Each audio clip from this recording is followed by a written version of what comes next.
Au moins 19 morts samedi à Kinshasa, en République démocratique du Congo, suite à des inondations. Une situation qui a touché aussi Brazzaville. Les détails à retrouver dans cette édition. Calme précaire au nord du Mali avec des affrontements entre la coalition armée malienne Africa Corps et les rebelles de la libération de l'Azawad, FLA. Les détails à retrouver également dans cette édition.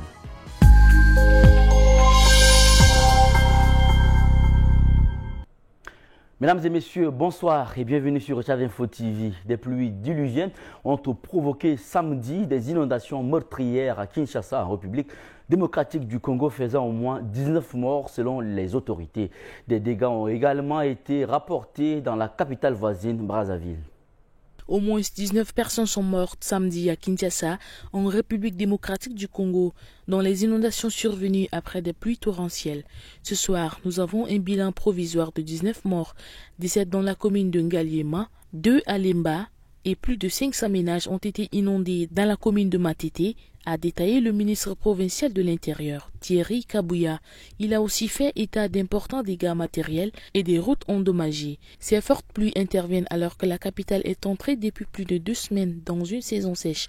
Un phénomène extraordinaire, selon Augustin Taguisabo, chef de division du Centre météorologique national à la Mételsat, l'agence congolaise de météorologie et de télédétection par satellite.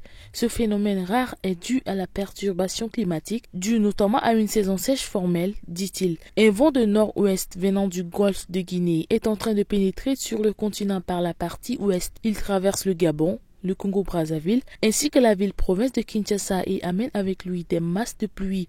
C'est un phénomène extraordinaire en cette période et passager, précise l'expert. L'agence météorologique surveille de près ce phénomène car plus le flux de vent pénètre, plus nous risquons d'avoir des pluies durant toute la saison, indique-t-il. À Brazzaville, capitale du Congo, ces fortes intempéries inattendues ont fait au moins 3 morts. Dans le quartier de Massengo, au nord de Brazzaville, l'avenue non bitumée reliant la paroisse Saint-Grégoire à une agence de la Société nationale d'énergie est sens dessus-dessous. Sur une partie, les conduites d'eau sont à ciel ouvert. Les trompes d'eau tombées sur la ville ont emporté la terre qui les recouvrait. Plus loin, sur l'avenue aménagée reliant le Centre national de radio et de télévision et le rond-point Mazala, un ruisseau est sorti de son lit et le bitume est inondé. Des jeunes transportent des piétons sur leur dos, moyennant 150 francs. D'autres utilisent une pirogue. La pluie en pleine saison sèche a surpris plus d'un Brazzavillois. Beaucoup y voient la manifestation de changement climatique.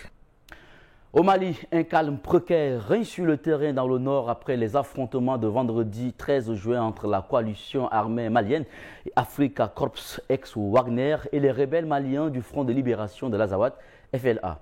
Les rebelles qui affirment lancer une offensive générale dans le nord annoncent avoir abattu un avion de la coalition. Les autorités parlent plutôt d'un accident dû à la météo. L'avion s'est écrasé et avant de prendre feu non loin de la piste d'atterrissage de l'aéroport de Gao, principale ville du nord du Mali. C'est un cercueil de fabrication russe.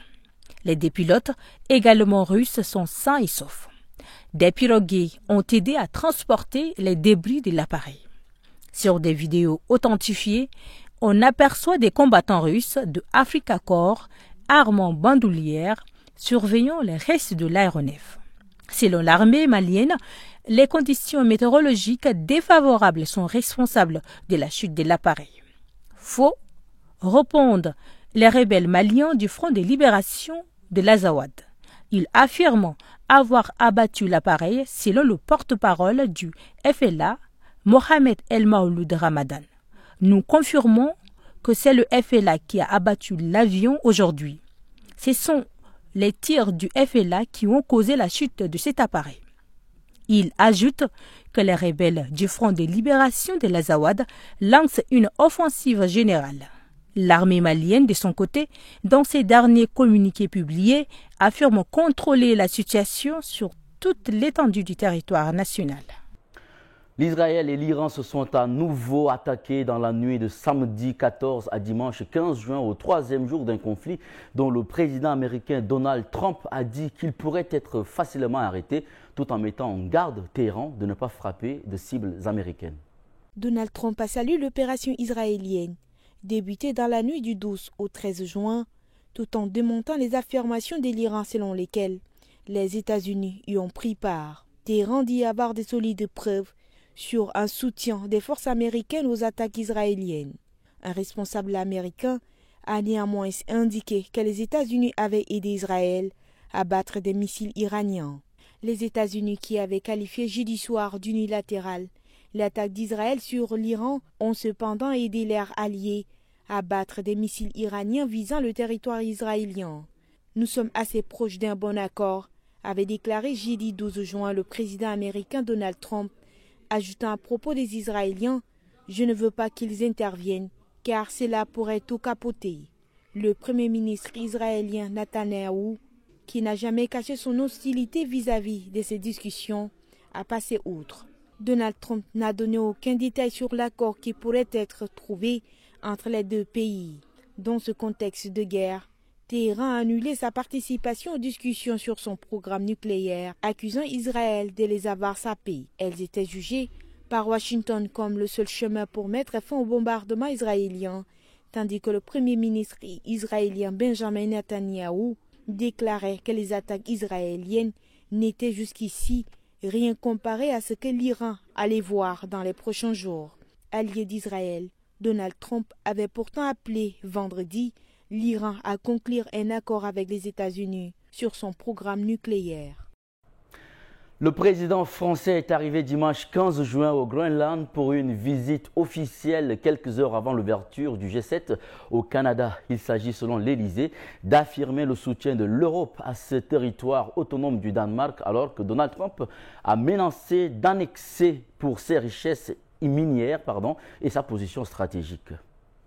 À peine arrivés, les premiers mots du président français Emmanuel Macron sont pour rappeler la solidarité de la France avec le Groenland et le Danemark. C'est un grand honneur qui m'est fait par le ministre du Groenland et la première ministre du Danemark d'être aujourd'hui et je viens à leur côté voir tous les défis, mais dire aussi la solidarité de la France de l'Union européenne pour la souveraineté et l'intégrité territoriale de ce territoire, a déclaré le président français à sa descente d'avion au micro de Muriel Paradon, envoyé spécial de RFI à Anouk. Interrogé sur les déclarations répétées du président américain sur sa volonté d'acquérir le Groenland, Emmanuel Macron a affiché son désaccord avec Donald Trump. Je ne pense pas que c'est ce qui se fait entre alliés, avant d'ajouter c'est important qu'il y ait un engagement du Danemark, des Européens autour de ce territoire qui présente de très grands enjeux stratégiques et dont l'intégrité territoriale doit être respectée. La France est prête à organiser des exercices conjoints avec les autres pays du sud de l'Arctique pour renforcer la sécurité de la région, a-t-il ajouté, insistant sur l'intégrité territoriale et l'intangibilité des frontières de la région. Pour cette visite, Emmanuel Macron est accompagné par la première ministre danoise, Mette Frederiksen, qui se félicite de ce témoignage concret de l'unité européenne, et par le chef du gouvernement groenlandais, Jens Frederik Nielsen.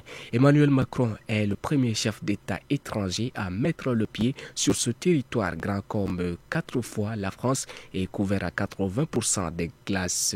Depuis les menaces d'annexion de Donald Trump, un accueil qui tranche avec celui réservé au vice-président américain J.D. Vance le 28 mars dernier. Après les législatives et communales de la semaine dernière, 2 scrutins très contestés par l'opposition qui dénonce l'absence de compétition et un hold-up électoral, le président Évariste Ndayishimiye appelle l'opposition au dialogue, une position qui ne convainc pas.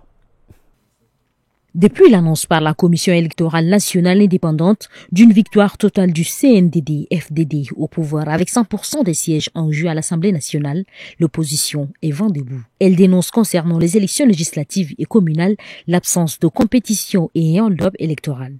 Après le ministre de l'Intérieur jeudi, puis le Premier ministre burundais et tout son gouvernement vendredi, le président appelle à son tour au dialogue. La victoire écrasante de son parti le 5 juin ne suffit pas à l'instauration d'un parti unique comme beaucoup s'en inquiètent, dit-il. J'aurais besoin de tous et même des perdants, a déclaré le président. Il a donc tendu la main à l'opposition à qui il a demandé de s'adresser d'abord aux institutions qui dirigent le pays en commençant par lui-même avant de porter plainte pour les irrégularités dont il se plaignit. Il faut savoir que la CENI, c'est une commission nationale indépendante qui est déléguée pour organiser les élections pour le pays.